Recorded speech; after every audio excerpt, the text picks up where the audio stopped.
महाराज, श्रीमद् भागवत कथा का महत्व क्या होता है? इसका मतलब क्या होता है महाराज? ये श्रीमद् भागवत कथा है क्या? इसको श्रवण पान करने का नियम क्या है? इस भागवत कथा को किसने लिखा, क्यों लिखा?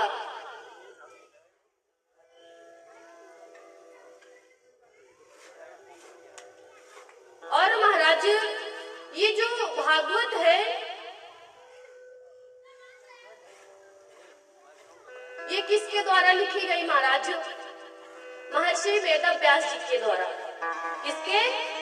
महर्षि वेदव्यास जी के द्वारा। और ये किसके पुत्र थे महाराज? पराशर जी के पुत्र थे महर्षि वेदव्यास जी। और महाराज,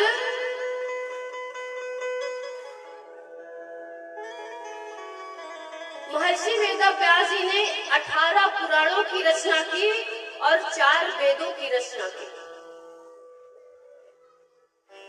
श्रीमद् भागवत महापुराण में 18,000 श्लोक हैं। कितने? 18,000। 12 स्कंद हैं, 335 अध्याय हैं। और महाराज,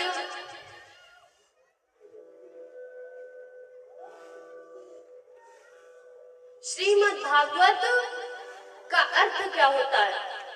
श्री का अर्थ होता है लक्ष्मी।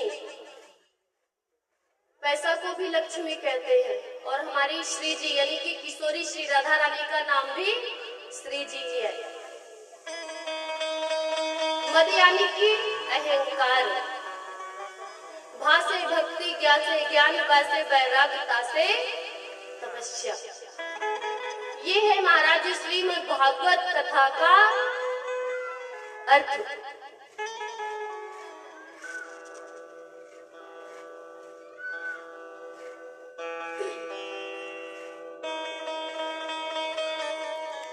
व्यास जी ने लिखा है कि भाग्योदयन बहु जन्म समर्जिते सत्संग मंचा लभते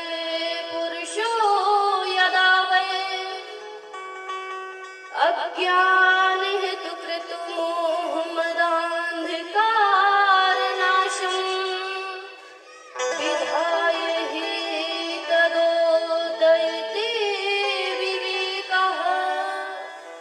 महाराज, व्यास जी ने लिखा है कि एक जन्म का नहीं, अनंत जन्मों के जब पुण्य भाग्य उदय होते हैं तब श्रीमद् भागवत कथा श्रवण पान रसोपान करने का सौभाग्य प्राप्त होता है। आगे की कथा में आप लोग श्रवण पान करेंगे कि ये जो श्रीमद् भागवत है ये कोई साधारण ग्रंथ नहीं है महाराज। ये देवताओं को भी प्राप्त नहीं हुई। और आप लोग मनुष्य का तन पाकर के भी आप लोगों को श्रीमद् भागवत कथा रसोपान करने का सौभाग्य मिला है। जो पूर्व जन्म में आपने किया है तो इस जन्म में मिल रहा है। जो इस जन्म में करोगे वो आने वाले जन्म में मिलेगा महाराज।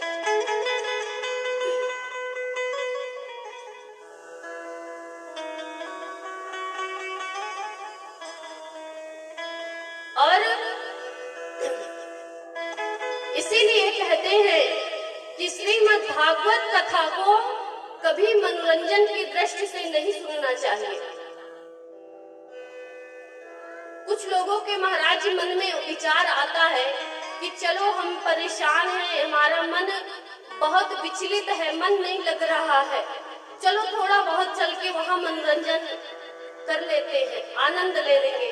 लेकिन महाराज, ये जो कथा है ये आनंद के लिए, मनोरंजन के लिए नहीं है कि आपका टाइम नहीं पास हो रहा तो आप लोग चलो कि हमारा टाइम पास हो जाए। इस कथा का महत्व है महाराज, जो अपने जीवन में धारण कर लेता है वो सबसे श्रेष्ठ कहलाता है।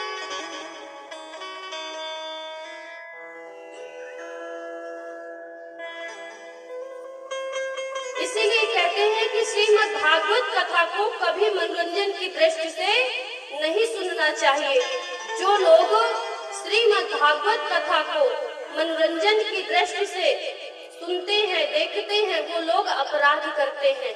तो हिंदू वैदिक वाङ्मय का सर्वोत्तम ग्रंथ है कि इस भावना से सुने श्रीमद् भागवत कथा कि गोविंद के चरणों में हमारी प्रीति हो जाए, उनके चरणों में हमारी जगह मिल जाए, उनके चरणों में।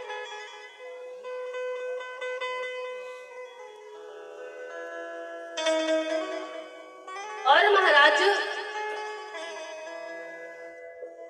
इसीलिए बीच बीच में व्यास जी जयकारा लगवाते हैं, प्रभु के नाम का गुणगान करवाते हैं, क्योंकि आपको निद्रा देवी कोई भी व्यवधान न डाले। नींद आ गई तो फिर सब कुछ खत्म। भागवत जी में महाराज 3 प्रकार के श्रोता बताए गए। कितने प्रकार के? 3 प्रकार के श्रोता, सोता और सरोता। श्रोता, सोता और सरोता। तो सच्चा श्रोता कौन है महाराज? जो घर से विचार करके आया है कि हम कथा सुनने जा रहे हैं, तो 1 घंटे 2 घंटे जितने समय तक भी कथा चल रही है, वो आकर के अपने आप को परमात्मा से जोड़ देता है, तो वो सच्चा श्रोता कहलाता है और अपने जीवन में उतारता है उस चीज को सुन करके। और सरोता क्या होता हमारा? घर से तो आए कि हम जा रहे कथा सुनने, कुछ समय तक बैठे रहे, अब उनका मन नहीं लग रहा, जो सुन रहे उनको भी ना सुनने दे रहे। कभी कहते हैं टेंट सही नहीं लगा, व्यास जी कथा सही नहीं बोल रही, मंडप टेढ़ा बना है, यानी कि महाराज जो अपने मुख को सरोते की तरह चलाता रहे, ये श्रोता की पहचान होती है। असोता क्या होता है महाराज? घर से तो आए, 2-4 मिनट तक कथा श्रवण पान किया, उसके बाद अब सोच रहे हैं कि कमर दुखने लगी है, पैर भी दुखने लगा, थोड़ा सा कमर में टेक लेने के लिए मिल जावे और पैर फैलाने के लिए जगह भी मिल जावे।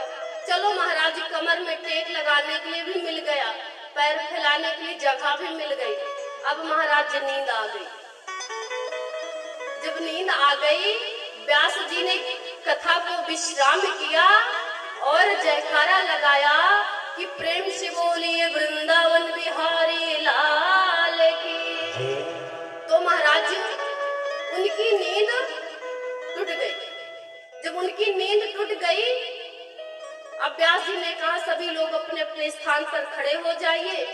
सभी भक्त खड़े हो गए, आरती हुई, प्रसाद लिए। जब चल दिए रास्ते को, तो एक मैया दूसरे मैया से पूछती है जो सो रही थी, बोली ये बताइए कि आज की कथा कैसी लगी?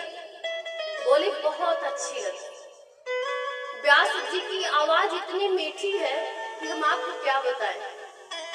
तो मैया ने कहा ये तो बताओ बहन कि व्यास जी ने कौन सा प्रसंग उठाया, कहाँ पर विश्राम किया? तो बोले ये पता नहीं है। जब सोने आते तो कहाँ से पता रहेगा? और ये मौका बार बार नहीं मिलने वाला।